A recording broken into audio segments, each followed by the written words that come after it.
Hello বন্ধুরা, সবাই কেমন আছো? আশা করি ভালো আছো। তো পয়লা বৈশাখের শুভেচ্ছা জানিয়ে আমার আর একটা ভিডিওতে তোমাদের সবাইকে অনেক অনেক ওয়েলকাম। তো আমাদের ব্যারাকপুরের হনুমানজির যে মন্দিরটা আছে 1 নম্বর প্ল্যাটফর্মের ওপরে, সেটা কারোরই অজানা নয়। তোমরা পথ চলতি অনেকেই এই মন্দিরের নাম জেনে থাকবে।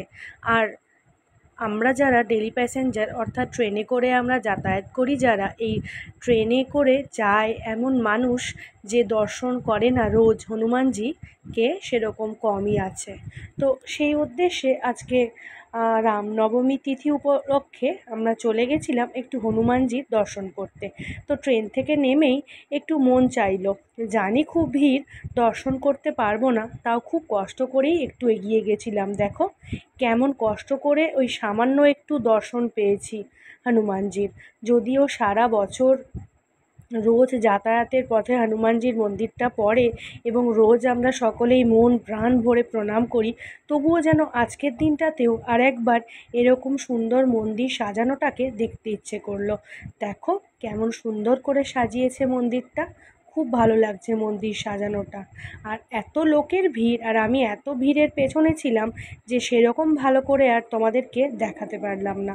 তোমরা যারা হয়তো কখনো ব্যারাকপুরে আসোনি বা হয়তো এসেছো হনুমানজির মন্দিরটা দর্শন করোনি, যদি ব্যারাকপুর স্টেশনে এসে থাকো, 1 নম্বর প্ল্যাটফর্মের একদম সামনের দিকে শিয়ালদা যাওয়ার মুখের দিকে এই মন্দিরটা অবস্থিত, একবার দর্শন করে নেবে।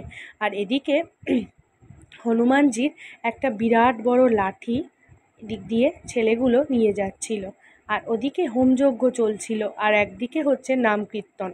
তো মিলেমিশে মানে স্টেশনের পরিবেশটা এত ভালো হয়ে আছে যে বলার না, খুব ভালো লাগছিল।